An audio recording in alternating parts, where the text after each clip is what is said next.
Hi, my name is Shuishan Yu. I'm a professor of architecture at the Northeastern University in Boston. So today I'm going to introduce Chinese garden, and I am especially going to focus on the relationship between the Chinese literati garden and with the Taoist philosophy and mythology. While Confucianism provided a system of moral code to create harmony in human society, Taoism provides a body of teaching that derives its conception and way of life from the harmony and exchange of the natural world. The kind of yin-yang relationship is mutually kind of embracing, and the opposites were considered as not that absolute, as kind of mutually completing one another. That is expressed in this yin and yang relationship. So it created a more kind of organic living environment rather than the kind of clear-cut artificial expression of the Confucian order. The most influential Taoist expression in the built environment is the feng shui theory. So feng shui literally means wind and water. It is a planning method that seeks to achieve harmony with cosmic force by analyzing the special features and energy of the land. The ideal feng shui, feng shui aimed to find the qi, or the energy, literally the breath of a site, aiming to identify that auspicious site that contains the best beneficial qi in the natural environment. So according to the feng shui theory, that should be a fertile, flat site protected by a northern screening hill and embraced by southern meandering river. So an ideal feng shui would be embraced by water and a mountain in that environment. While Confucian architectural expression features straight axis, absolute symmetry, and hierarchy, like in the Forbidden City,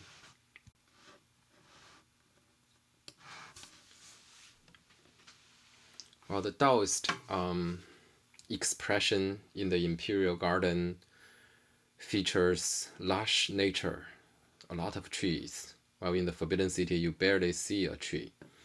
So here, trees, water, mountain is the main actors in the environment, while architecture was hidden in between the mountain and waters. And there is no dominating axis, and all the borders are curved. Even the shape of the water and mountain in the summer palace. This is the summer palace, Yiheyuan, built in the 18th century and repaired in the late 19th century and early 20th century. So the summer palace, like the yin-yang relationship, so if you consider mountain or land as yang and the water as yin, so that border even resembles the Taiji yin-yang relationship. And just like in the Taiji diagram, there is yin within yang, and there is yang within yin. Here there are smaller water body within the mountain area, and there are small islands within the yin area of the water body. The three islands basically directly refer to the Taoist myth of the three immortal islands in East Sea. That was considered the immortals' world. So there was a direct reference to the Taoist mythology as well. And to some extent, there is a vertical axis instead of horizontal axis in the Forbidden City. In the garden, there is a vertical axis, a tall tower that is visible at a different part of the garden. So in that organic spatial organization, there is a visual reference. No matter where you go in the vast park, you can see that vertical axis. And that is the Buddha Fragrance Tower, Foxiangge. It's a Buddhist structure. The Qing emperors were Tibetan Buddhists. And to provide visual reference so that when you are walking in the garden, you know where you are by referring to that high point in the garden. So in this lecture, we are not going to focus on Imperial Garden. We will focus more on the private garden. But I should say the major difference between Imperial Garden and private Literati Garden is that while the Literati Garden are like small, kind of a model of a real landscape. Everything is small in size. The Imperial Garden have real mountain and real lake, while in private garden, those mountains are minimized, symbolically represented in miniature, in those rocks piling up hills and put rocks on the surface to represent mountain, and a very shallow pool, but somehow designed to resemble a natural wilderness, to allow people to imagine a real landscape. The Imperial Gardens have real lakes, real waterfall and rivers, as well as actual full-size mountain range. But Imperial Garden in the late Imperial period, were mostly inspired by those private garden, and a lot of the designing method and visual arrangement were inspired by small size Literati Garden. So we are not going to focus on the imperial landscape for the interest of time. We will, in the following lectures, we will focus more on private garden, smaller size. One of the key difference, of course, here in the Imperial Garden, the color of architecture are more brilliant. They use golden, yellow glaze tile, and use a lot of those kind of Imperial Garden. So architecture does stand out more compared to the private garden, as what we are looking at here. So facing the huge lake, we have this palatial architecture. This is actually more of the Buddhist center in this Qing Dynasty Imperial Garden.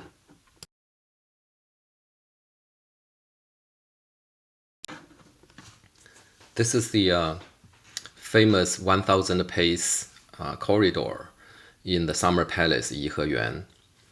And it is painted with a lot of color, which is quite different from private Literati Garden, which are mostly, for which the architecture is mostly black and white, black, white, and gray. But here, even the color in the garden, imperial garden architecture are kind of tamed instead of using a lot of red color, orange, vermilion. It used mostly blue and green, which is more harmonious with nature. And the shapes are also curved to embrace nature. And we can see a lot of trees here, and that is obviously shared and also inspired from those smaller private literati garden.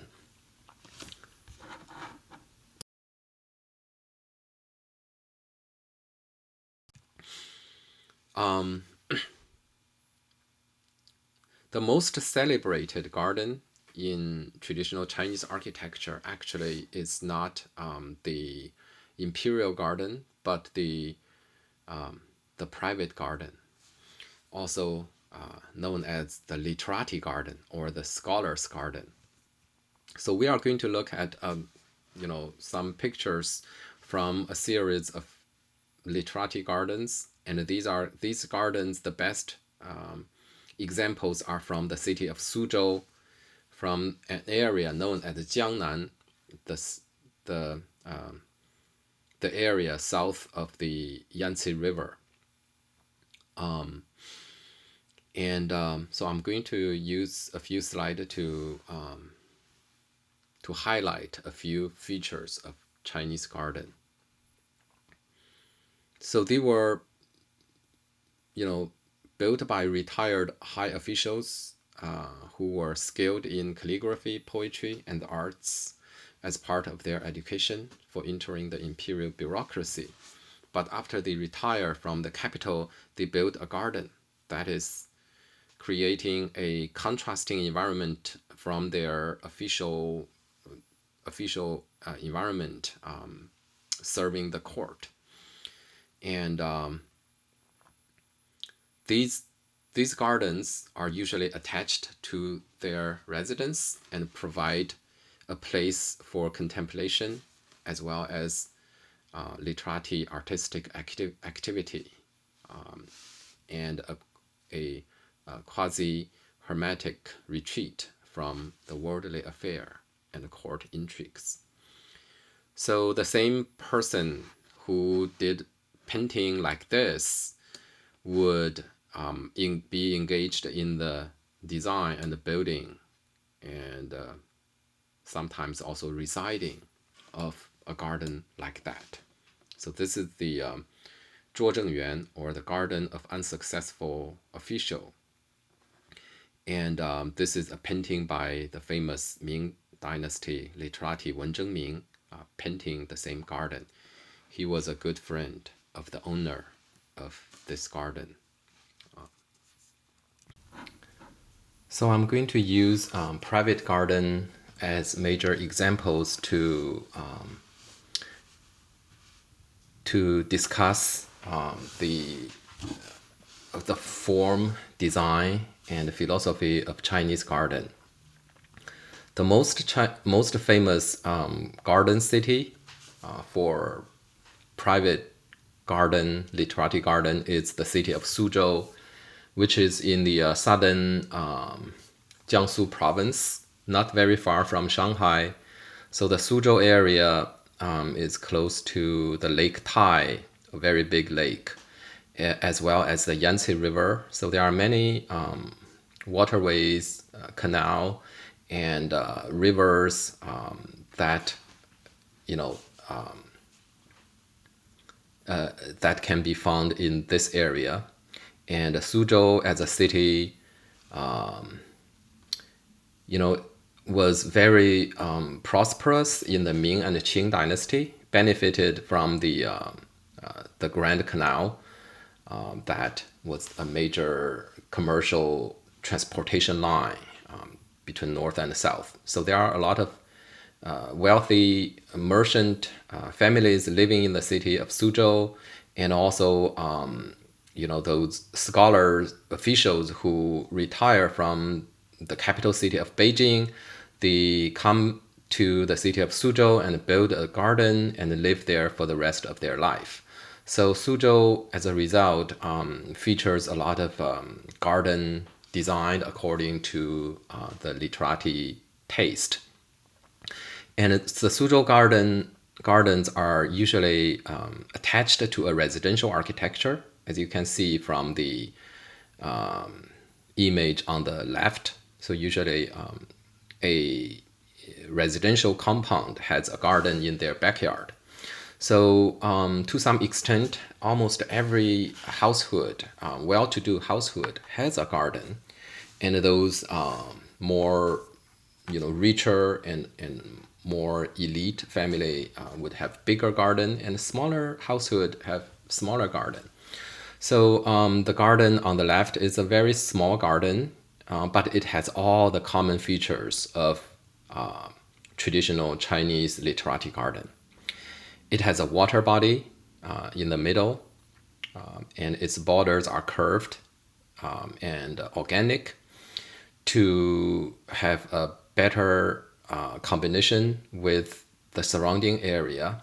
And also by those zigzag and curve, the border, it make a water body seems more natural and seems bigger. So if it is a geometric shape, a square or a circle, it would look very small. It would look like a swimming pool. But with those curves and zigzags, it make the water body looks bigger. And you can always imagine, that is a smaller corner of a bigger water body. And the entrance are usually small into the garden from the back door of the house.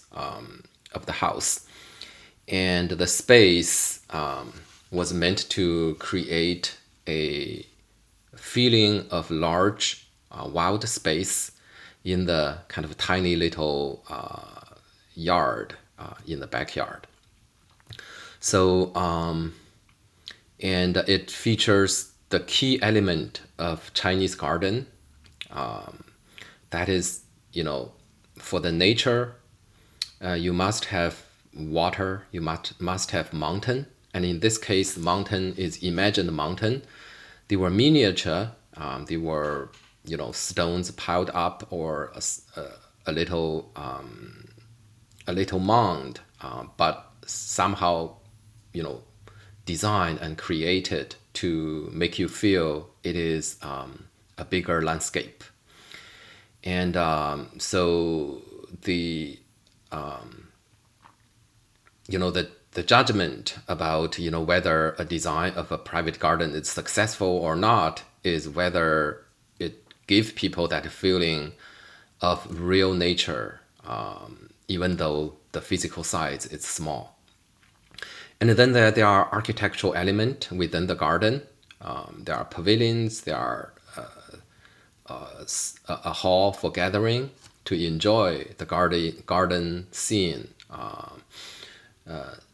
wet or dry.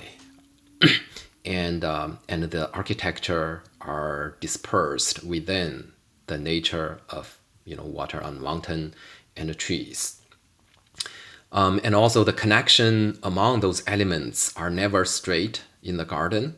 So they are always zigzagged or curved to prolong the travel within the garden, and as a result to enlarge the psychological space, if not the physical space. And then the view design is very important. So the views, the natural element, trees and rocks and water bodies were allocated to hide those artificial human construction. In another word, those straight lines of big compound and roofs should be hidden, and only allow those kind of small pavilion to show. So nature is the main character here, and construction need to be tailored to be adjusted to fit into the nature. So the view design is very important. So here, even though, on the left, it is a tiny little garden and it doesn't even have a name, it has all the major features of traditional Literati Garden. And in the city of Suzhou, there are many, many of them. And we will look at some of the famous one. And the size are also bigger. So those large private garden are usually, a couple hundred acres. And a smaller one could be just half an acre, like the one on the left. It is about an acre, so it's quite small. And so the large private garden, a couple hundred acres, compared to imperial garden, that is still pretty small. So the big Literati garden is tiny compared to the imperial garden we just looked at, because the imperial garden, their size are usually many hundred hectares, even many thousand hectares. So we are, in the following slides, we are going to look at some middle-sized private garden, which is about 100 acre, and a large size private garden that is sometimes 200, 300 acres. And the Literati Garden is sometimes also referred to as the landscape garden. And the word for landscape in Chinese is shanshui. So these are the shanshui yuan, or the garden of mountain and waters. While in the imperial garden, the water means lake, river, and real lake, and full-size river.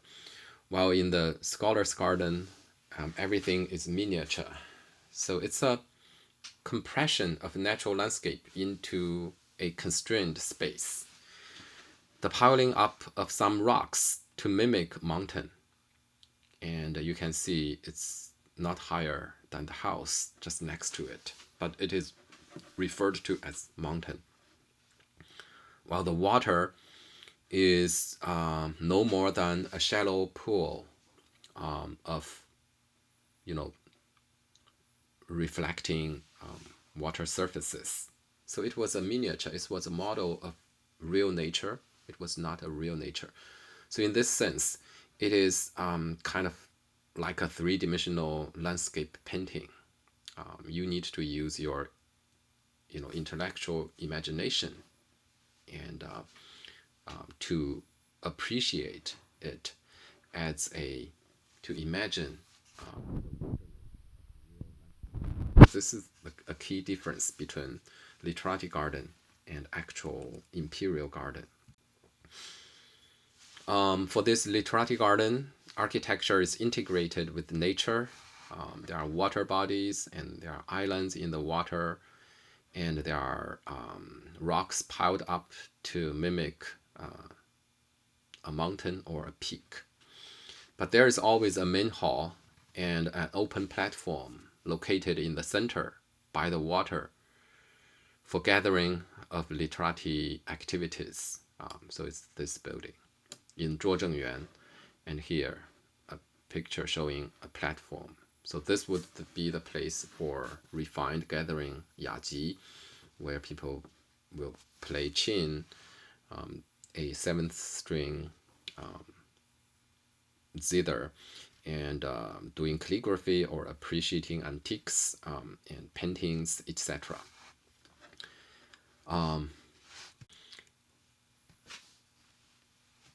And the spatial contrast to create a feeling of large-scale landscape is through a narrow zigzag entrance. So this is the entrance to Liuyuan, the lingering garden. So the entrance is from here. So after passing through this very narrow, relatively dark entrance area, and along the way you are enticed by the window from which you can see the bright trees and water surfaces. And after the zigzag corridors, you suddenly find yourself, in front of a water surface. And going through that contrast, that small garden and small body of water would appear bigger than it really is, right? And the one of the major skill to, one of the major standard for a successful design of a literati garden is whether you successfully conveyed the sense of real nature in a small scale, right? So the rocks and waters all were created to create an illusion of scale bigger than a small yard. So that was partially achieved by intricate division of the space. So smaller space was divided into even smaller spaces, and thus created many, many layers. And that additional layers and the complexity created the illusion of bigger scale. If this is an empty ground, it wouldn't look that rich, that big. So it is the richness that created a sense of spaciousness. And the trick is to create layers without blocking the view, so you can see the other end, but there are many division in between. So in this case, you see the pavilion on the other side, and there is a water body, there is a bridge, and there is also trees and rocks in between. So it created, and then there's a door. So it created a feeling of distance, and that psychological feeling of distance helped to create an illusion of larger space in a rather confined backyard. Kind of similar function is also for this corridor, and these corridors are zigzagged. The passage was never direct. That zigzag elongated the time and the length of the passage, and that also helped to create an illusion of spaciousness. At the same time, it forces you to make turns while you are walking instead of just looking straight ahead. So that forces you to look at at the garden from different angle. So this is a very, very different way of passage compared to the Forbidden City. We are always straight in the middle, and instead of this kind of zigzagging. Large body of water are divided by bridges, rocks, and planting to obscure the source of the water. So when the bank is not straight, you don't have a clear sense of the size. You feel it's bigger. And without the source of the water, without seeing the bank of the water, you can always imagine that your water belongs to a much larger body, much larger water body. In private garden, architecture are usually black and white to provide a background for the nature to display their color.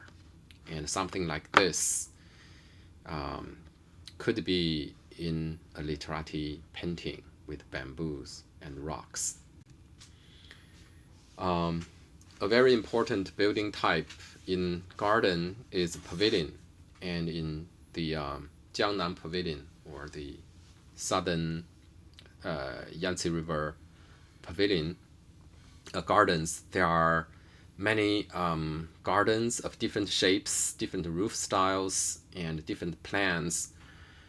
They all have the window like a picture frame, and from that you can get a perfect image of a landscape painting. So the pavilions provide places of tranquility for observing the garden while being inside, and they also fit into the scene. So they are both the origin and the target of the gaze.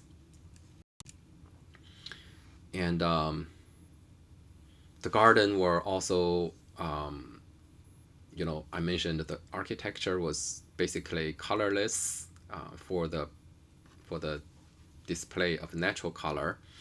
Plants chosen in respect to time of blossom, corresponding with the Chinese concept of cyclic change. And so in different season, different plants bloom and flourish. So the design of the garden need to pay special consideration for the choosing of plants and their location, and the creating kind of different atmosphere in different season and time of the year. So in the garden, the elements are arranged to achieve a balance, but without exact symmetry. So for example, in the we have a lower building on the left, and but bigger. It's lower but bigger. And then on the right, we have a smaller pavilion but elevated on a higher ground. And they are connected by a corridor that is also making the link, but not exactly horizontal or having symmetrical forms. So it achieves a sense of balance, but without using exact symmetry, which is very different from the Confucian style palace, like in the Forbidden City. So the views are considered, and sometimes it even consider those distant landmarks, and those views are incorporated into the view inside the garden, and that is called a borrowed view. So that kind of scenery design can only be achieved on the spot. So the experiential design method is very important. While for the Forbidden City, you can draw on the drawing board and implement on the site. But for the garden design, the on-site experiential, spontaneous design is always the key for success.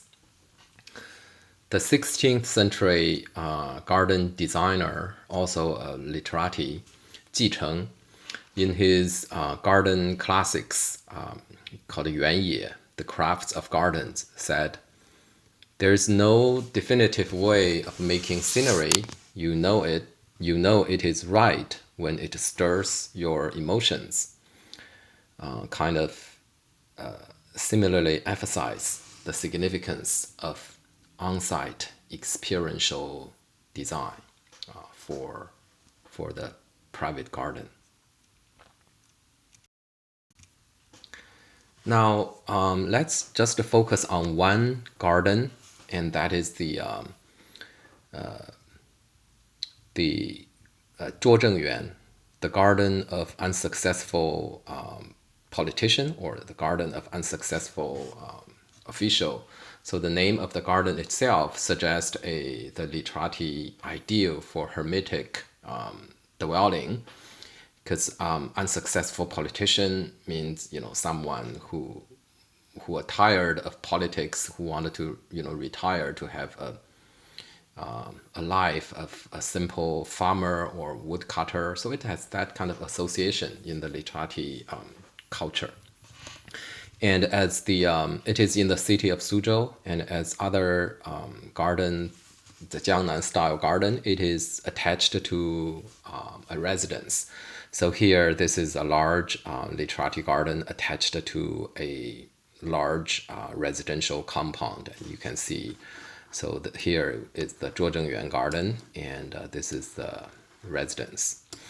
So the garden of Zhuozhengyuan had experienced a complicated history, transferred in many ownerships. It was built in the 16th century, and later it was sold to other people, and it was sometimes divided, sometimes combined. So we are not going to get into the detail of its history, but we will look at this garden and in more detail, and you can also see how the previous principles of garden design are implemented in a specific example. So the garden, like all the Chinese garden, has a water body in the middle, and there's island in the middle, referring to the Taoist immortal land of the three immortal island in the Eastern Sea. And it also highlight the concept of engagement of architecture and nature. So architecture are built within nature. And then there's a yin and yang relationship in terms of the water and the mountain. So there are mountain within water, and there is smaller waters on the land or within mountain. So you can also see there are smaller kind of water body in this primarily land area, and there are land within mountain. So that yin and yang relationship is always there, like what we have seen in the Summer Palace. The entrance is from the backyard of the residence. So this is the entrance, tiny little entrance. This entrance is called the Yaomen, or the waist gate, the middle gate.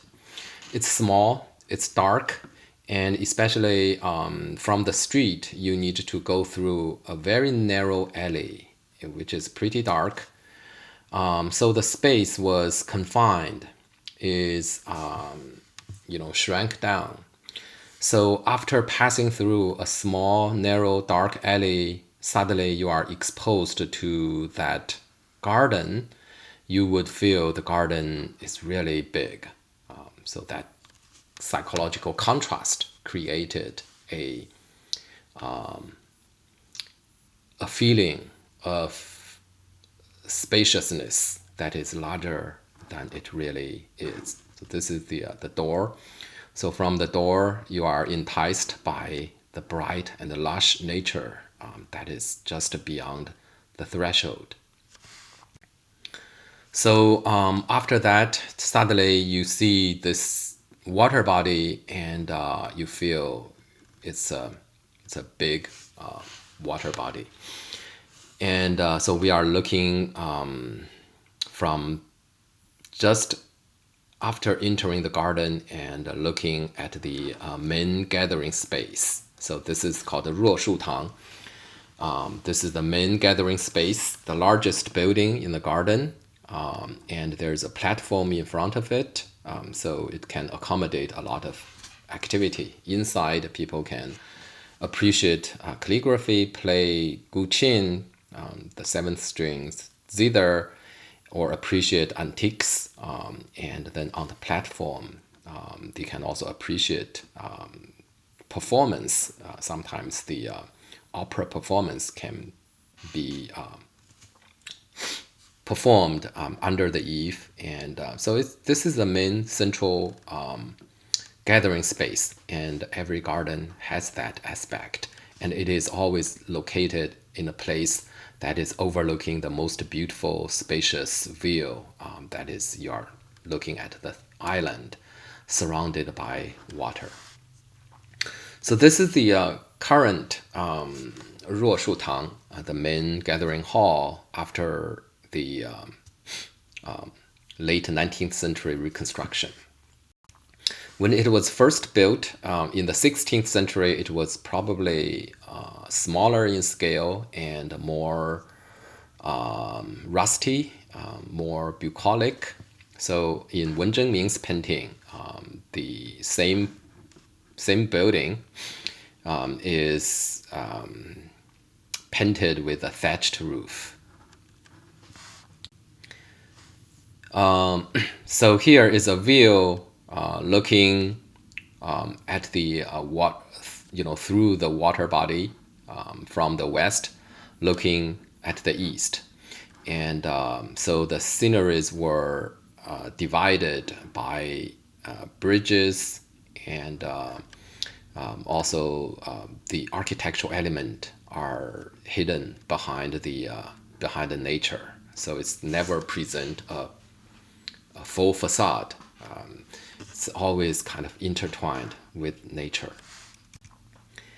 And this is a building. So it's that building. So we are looking on from the island, looking at that building, and that building is a boat-shaped building. So it was meant to give you a feeling when you are in that building, as if you are on a boat. So that water body can be imagined as those legendary places like the Red Cliff in the Yangtze River, that has all kind of historical and association and great literature by the Song Dynasty literati Su Dongpo, etc. And more importantly, architecturally, it allow you to imagine you are kind of sailing on a boat and enjoying a great river. It's kind of trigger that different layers of historical and literature, cultural kind of allusion and associations. So here we are looking from a very tiny space and look at the large space. So looking at that direction. And here the spatial layer is really displayed very well. So the views are obstructed. The views are divided but not obstructed.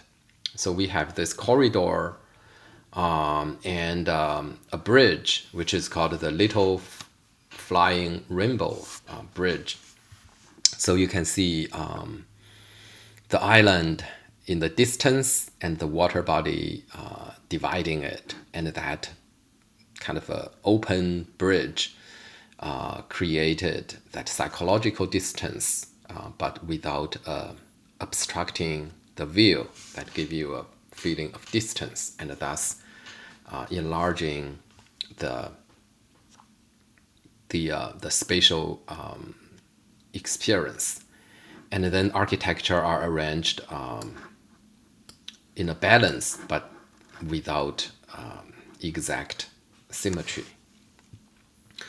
So same thing, that is a the current building, but similarly in the 16th century, the bridge might be more simplistic. So this is the bridge of with the same title in the 16th century painting by Wen Zhengming, the Xiao Fei Hong, the Little Flying Rainbow.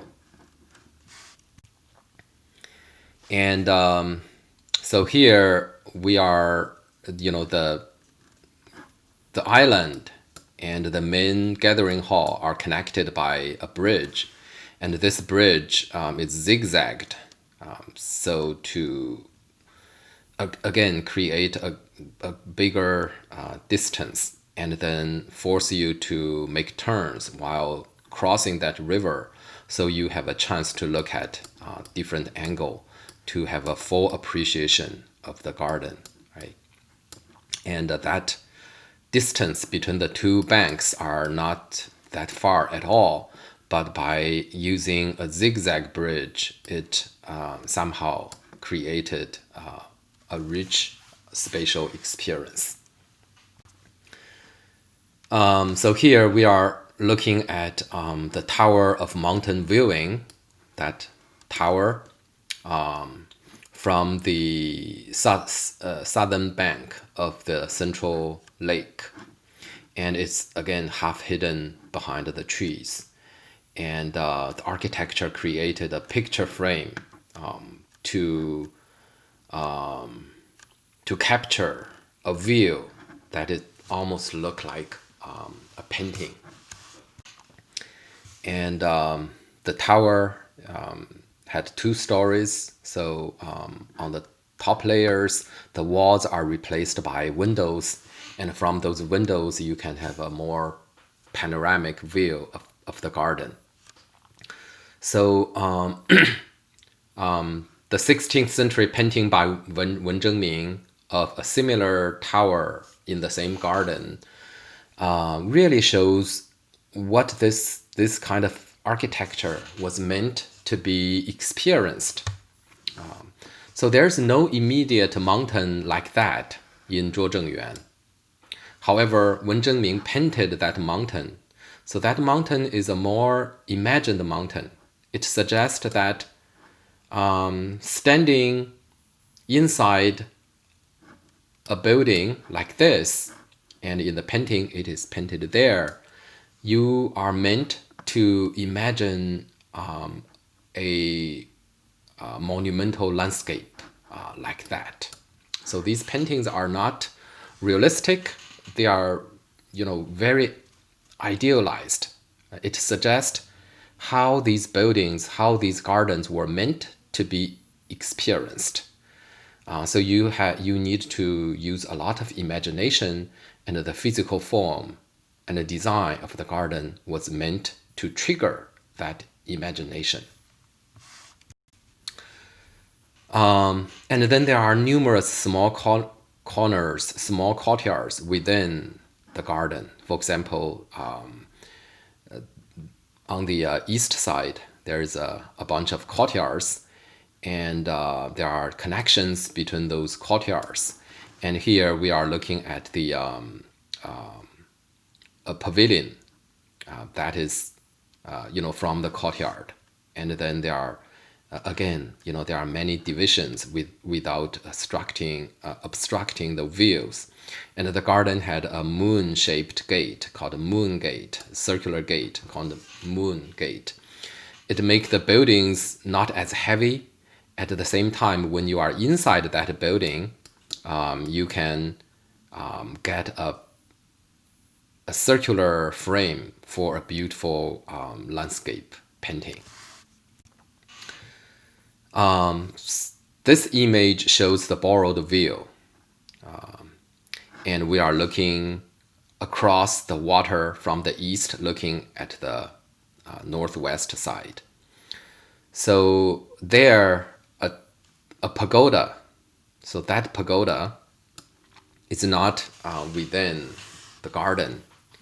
It is not even within the city walls of Suzhou. But that the design of the garden needed to leave space to allow that distant landmark to be perceived inside the garden. And the garden, the pagoda can also make reflection in the water body. So so that kind of view borrowing and that kind of a view design can only be achieved while you are spontaneously designing the garden on the site.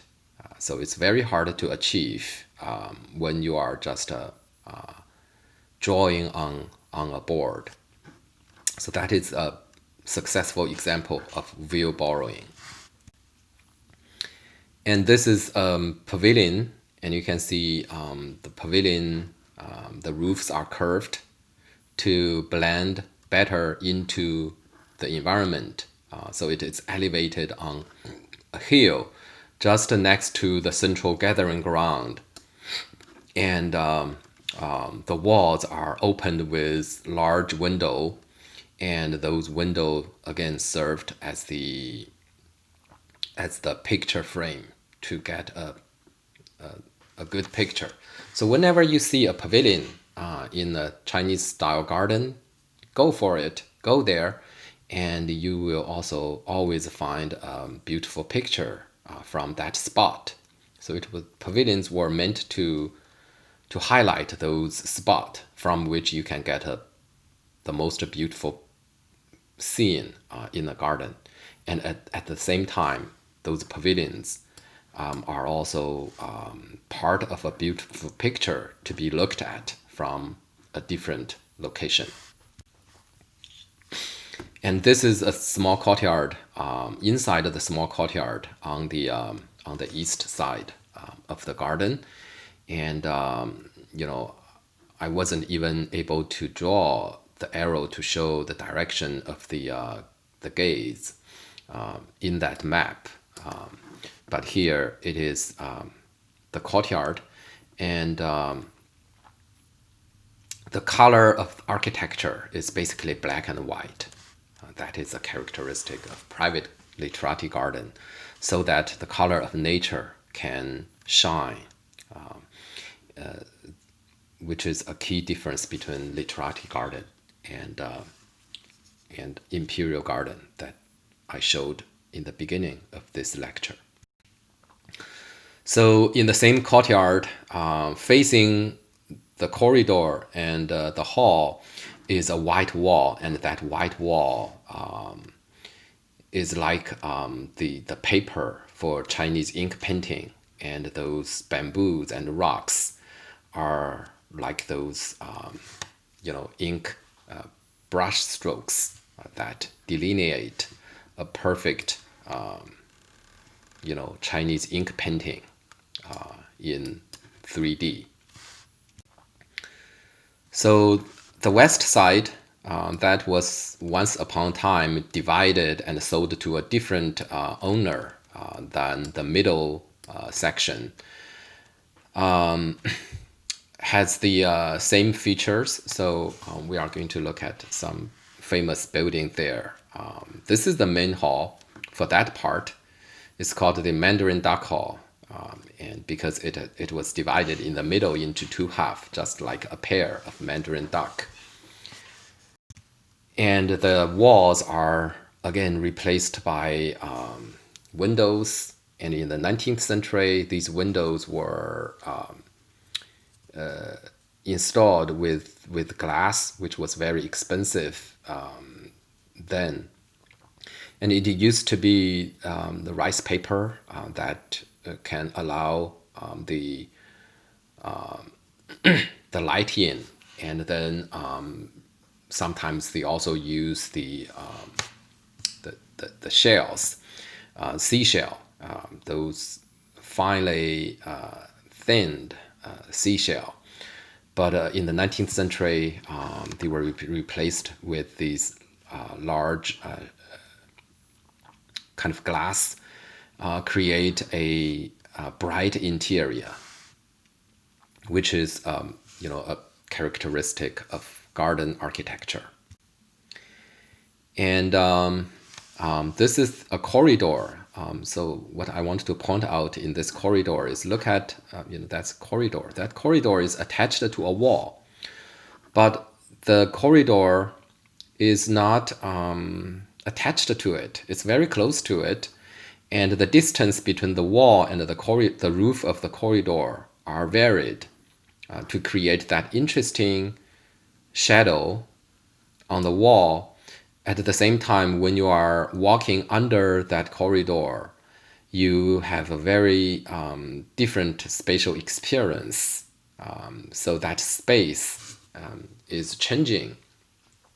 and the light shedding from the space between the roof and the wall also change. So that gave you a much richer spatial experience, and that also helped to create a larger feeling of that space. This is called the reflection tower. The reflection of that building in that water body is the key theme for that part of the scene, right? So we are looking from that tiny little water body, but somehow the designer was successful to make it rich and to make that water body appeared larger because of those reflection, because of the specific formation of the bank and also the trees. And this is a pavilion. It is designed in a fan shape, and then the fan shape is the theme for this specific scenery. Not only the plan and the roof are in fan shape, but also the window also in fan shape. So inside that, you see a picture as if it is painted on a fan. And this building is called the Liutingge, tower for listening, for lingering to listen. And it derived, the title of this building derives from a famous verse from a Chinese poetry that refer to the late summer experience of listening to the raindrop on the leaves of lotus. So the name, I have to say, for a full appreciation of Chinese garden, you have to also be familiar with Chinese literature and Chinese poetry, because there are a lot of inscription, like the title of the building is written there, often allude to famous literature and famous historical stories. And there were also couplets, a lot of couplets inscribed, on a pair of columns, and that those are also great literature, and it also give guidance for imagination, and those imagination rely on good education of history, literature, culture. So Chinese garden is a combination of architecture, literature, scenery design, and very often music. So it's a comprehensive artistic experience. And finally, Chinese garden was meant to evoke not only space, culture, but also time. So plants were designed to give a scenery different experience in different time of the year. So this is the boat-shaped building in Zhuozhengyuan in spring, when the willow tree just sprout, and the pink color from the peach blossom just started without leaves, and it gives you a sense of the season, the passing of time, give you a feeling of what the spring season was meant to evoke. This is the same place in winter. It really gives you a sense of vicissitude in life and history. with that, I end my presentation. Thank you.